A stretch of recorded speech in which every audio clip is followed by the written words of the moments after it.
Real people, real confessions, the stories you weren't supposed to hear. Welcome to Beyond Reddit Stories. I used to think my wedding day would be simple. Joyful, yes, but calm, intimate. The kind of day built on quiet happiness and shared promises, not chaos. I never imagined I'd end up standing there, dressed in white, hearing my own mother screaming at me in front of everyone I love, calling me a selfish, ungrateful daughter because I refused to invite her brand new boyfriend. People still ask me if I regret it, if I feel guilty, as if I ruined her happiness. But they have no idea what led up to that moment. They have no idea how many times I swallowed my pride, how many nights I lay awake wondering if it was me, if I was the problem, if I was a terrible daughter for drawing a line. I remember staring at her across the aisle that day, her face red with rage, tears streaming down while guests just stared. It wasn't just a tantrum. It felt like years of unresolved pain exploding in public. And yet, even as the room froze, even as people whispered, I felt almost calm, because deep down, I knew that was the day I chose myself. And if that meant losing her, then maybe it was always going to happen anyway. Let me tell you how it got that far. Because maybe then you'll understand why I didn't feel guilty at all. I grew up as an only child, raised solely by my mother. My father left us when I was barely 5 years old. I don't even remember what he looks like. For a long time, it was just the two of us, me and Mom, against the world. She worked 2 jobs, attended every school play, packed my lunches with little notes inside. I used to think she was a hero. I still believe she was, at least for a while. We didn't have a lot of money. We rented small apartments, moved a couple of times whenever rent went up, but it never felt unstable because I trusted her. She used to tell me I was her reason for living, and I believed that with my whole heart. I thought we were inseparable. But something changed when I became a teenager. She started dating again, which was perfectly fine at first. I wanted her to be happy. I was old enough to understand she deserved companionship, but the men she chose, they were strangers in every sense. They came and went. Some stayed a few months, some only a few weeks. Each time she would claim this was the one, and each time she demanded that I act like we were some kind of ready-made family. I'd come home and find a man I barely knew drinking beer on our couch, giving me parenting advice. Some of them tried to discipline me, others ignored me completely. And once, one of them asked if I could call him Dad because he always wanted a daughter. I was 16. It felt absurd, forced, and humiliating. But every time I pushed back, my mother said I was being selfish, that I didn't want her to be happy. By the time I moved out for college, we were already drifting apart. We still spoke often, but there was a new kind of distance. Whenever she got a new boyfriend, she became someone else, someone I barely recognized. And I learned to be polite, quiet, and stay out of her love life, because that was the only way to keep peace. Then I met Ethan, my now husband. Kind, patient, stable. For the first time, I felt like I had a partner who truly listened to me. Even my mother liked him in the beginning. But once she started dating her newest boyfriend, the one she met just a few months before my wedding, everything spiraled, faster than I could see coming. At first, I thought it was just the usual cycle, but I was wrong. This time, it became personal. The man my mother was dating by then, his name was Rick, wasn't just another passing fling, or at least that's what she insisted. She met him at some kind of networking mixer for middle-aged singles. Within a few weeks, she started talking about moving in with him, vacationing together, reinventing her life. She sounded excited, almost manic. I tried to be happy for her, but the moment I met him, I felt uneasy. Rick had this way of talking that made everything sound like a joke, but not in a friendly way. He joked about my weight, my career, my fiancé, like he was trying to see how far he could push before I'd snap. One time he turned to Ethan, smirked, and said, "You sure you want to marry into this family? Women like her mother, they come with baggage. You know." Ethan forced a smile, but later he admitted Rick creeped him out. I told my mother how uncomfortable he made us. She rolled her eyes and accused me of being jealous. Jealous of what, exactly?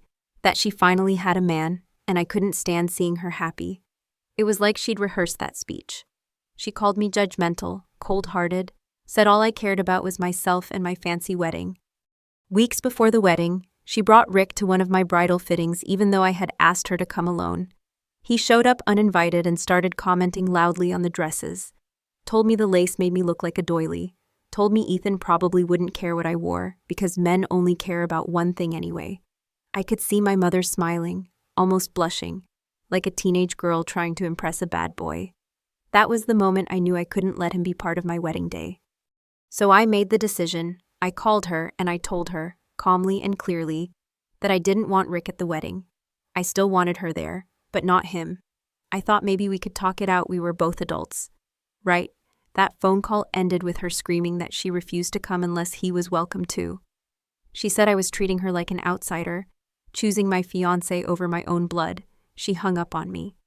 After that, she started calling relatives my aunts, cousins, telling them I was banning her happiness from my wedding. Some relatives called me to ask why I was hurting my own mother like that. Some even suggested I should apologize, to keep the peace, even if I was right. I started getting sleepless nights. Every time my phone rang, I felt dread. Ethan tried to calm me, saying it was my day and I had every right to set boundaries. But the guilt was sinking in. I felt like a little girl again, trying to make my mother proud, terrified of losing her approval. Then Rick himself called me. I don't even know how he got my number. He laughed and said he just wanted to clear the air. He said, "You know, I'm going to be around for a long time. You might as well get used to me. I could walk you down the aisle someday if your mom wants." It was sickening. I told him never to contact me again and hung up. He texted me after, "Wow, so dramatic. No wonder your dad left." That's when I blocked him, and after that, there was no going back.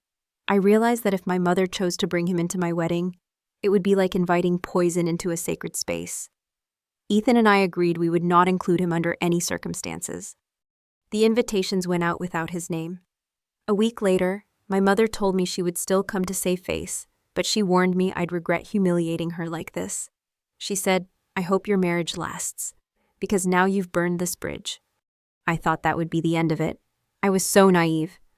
The morning of the wedding was quiet in a way that made me uneasy, like the air just before a storm.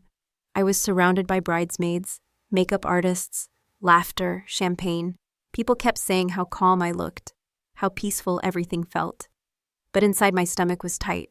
I kept checking my phone, half expecting some last-minute message from my mother. Nothing. The ceremony began right on time. My heart swelled seeing Ethan waiting at the altar, and then, just as the officiant asked everyone to stand, I saw her, my mother. She walked in late, deliberately slow, wearing a dramatic black dress, as if she wanted it to look like a funeral, and on her arm Rick. My breath caught. She wasn't supposed to do this. I felt blood rush to my face, but I forced myself to keep walking. She took a seat in the front row and stared at me the whole time with a look I can only describe as triumphant, like she had won some sick battle. The ceremony started. I tried to focus on Ethan's vows, on the sound of my own voice repeating the promises I had waited my whole life to say. And for a while, it felt okay, until Rick stood up in the middle of the officiant's speech and interrupted. He said loudly, "Before you two tie the knot, I think everyone deserves to know how this bride treats her own mother." Gasps. Silence. The officiant froze. Ethan stepped forward, furious, but my mother pulled Rick back down. She began crying loud, theatrical sobs saying I had banished her happiness on her daughter's big day. She begged the room to forgive her for raising such an ungrateful child. I felt paralyzed. Ethan's mother stood and told them both to leave, but my mother refused, shouting that she had every right to speak. Rick smirked. My bridesmaids tried to escort them out, but my mother clung to the chair, screaming that I was the reason she'd been miserable her whole life, that I had always judged her, that I was just like my father. And then came the twist I didn't expect. Rick suddenly turned on her, right in front of everyone. He laughed and said, "You said she'd beg me to come. You promised I'd be part of the family, that your daughter would thank you for bringing a real man into her life. Looks like you were wrong." He shrugged, stepped away from her, and just walked out. Walked out of the building like none of it mattered. My mother was left standing there, trembling, abandoned in the middle of the chaos she created. Guests whispered, shocked. Some pulled out their phones. She suddenly looked small, broken, not powerful at all. The rage in her face collapsed into humiliation. She muttered something incoherent and rushed out after him. The room was a disaster, but also, I felt a strange, overwhelming relief. Like the truth had finally split open. No more pretending, no more quiet suffering.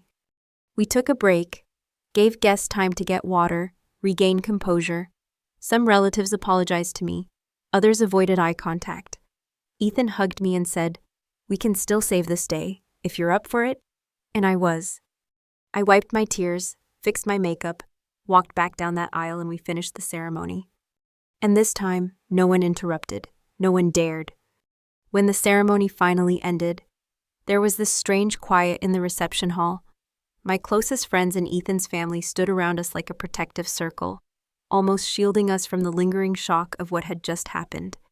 And yet, somehow, I felt lighter than I had in years.